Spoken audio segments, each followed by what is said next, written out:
Today we're going to discuss the growing European empires during this time period. We're going to discuss what allowed Europe to go out and conquer the world, and we're going to discuss the results of this growing concept. I've titled today's notes The Game of Risk. Risk, for those of you who don't know, is a board game that requires players to go out and conquer the world. It's a game that deals with strategy and a game that deals with luck in a lot of ways. And this is a really good depiction of this time period. Strategy was a key indicator. Luck had a part in it. To understand this time period, you have to look at the things that came before. The last few weeks we've spent kind of laying the groundwork for this time period. We looked at the idea of colonies, which was important. We looked at the growing economic systems and the differing political systems. But it's time to really get into the concept of history. During the 14 and 1500s, Europe experienced the Renaissance. We spent a lot of time last year talking about it.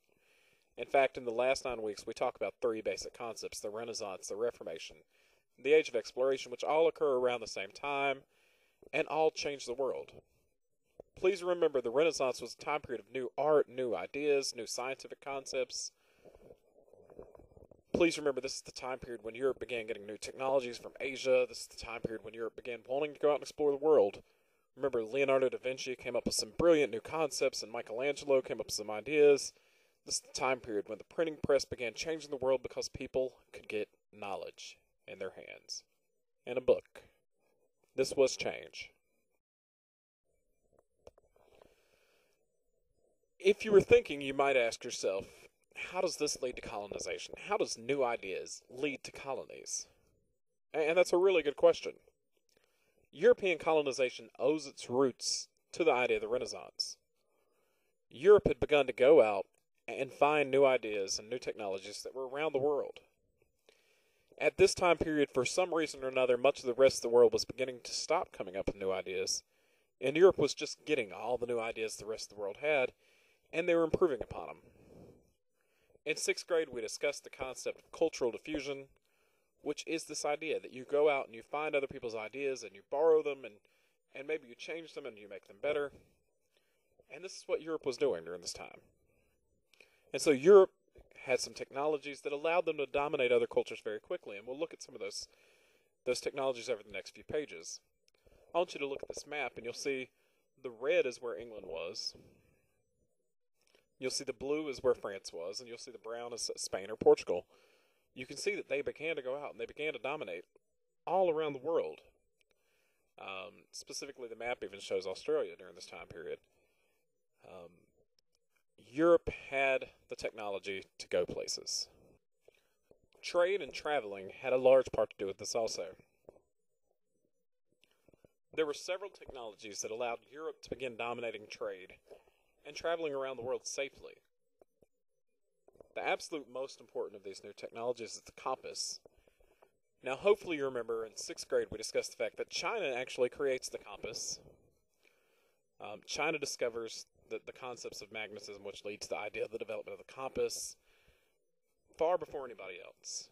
And China used it, and they explored all around. In the 1400s, there was a very famous Chinese explorer named Zhang He, and he did go places. But Europe got the compass from China, and Europe also began using it.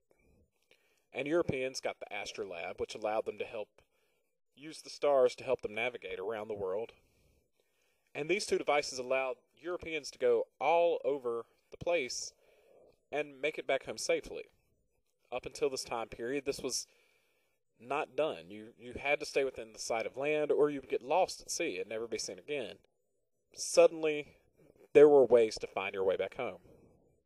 Also, the printing press allowed people to make cheap maps, and maps were essential.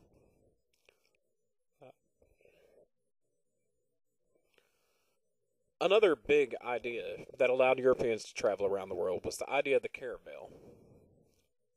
The caravel was a very special type of boat. It was a lightweight boat. It was designed to travel at high speeds. It had a collection of different types of sails. The different types of sails were designed for traveling in different types of wind areas. with the wind, against the wind, in the currents of the ocean. The caravel was the ideal boat to travel around the world. If you look at the boat, the sails all carry a distinct cross. Please remember, Europe was largely Christian during this time period, so they sailed under the sign of the cross. If you look at Chinese boats from the same time period, Chinese boats were much larger. The Zhanghe's boats were much larger than the caravel that the Europeans were going in. But this small, lightweight, high speed allowed them to travel and find places much quicker than other places were going. But now we get to the reasons why Europe was able to conquer the world and settle all over the world. Yes, they had the compass to find places. Yes, they had the caravel so they could travel quickly. Yes, they had the astrolabe to help them not get lost in maps.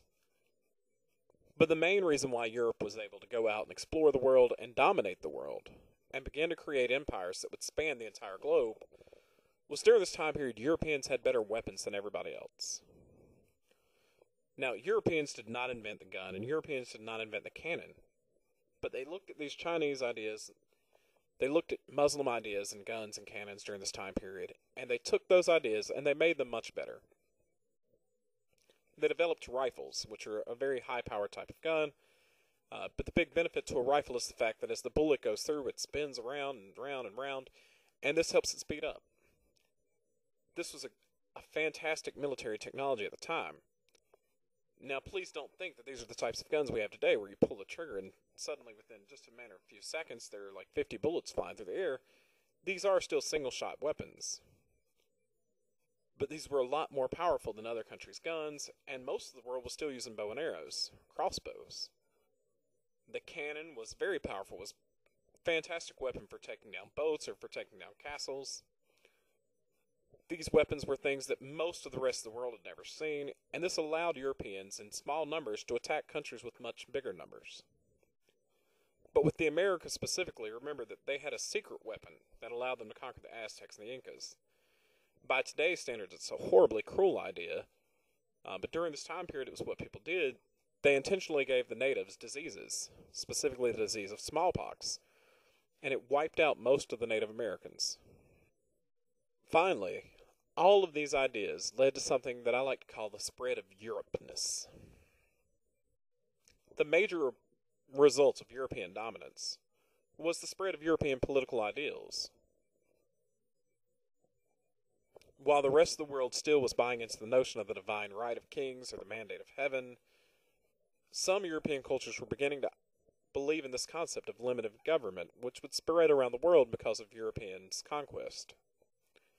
European economic concepts that people could own their own businesses and that people could spend their money on their own resources instead of owing all of their money to a king and having to purchase the items that the king wanted them to purchase, spread. The growth of capitalism spread around the world because of European conquest.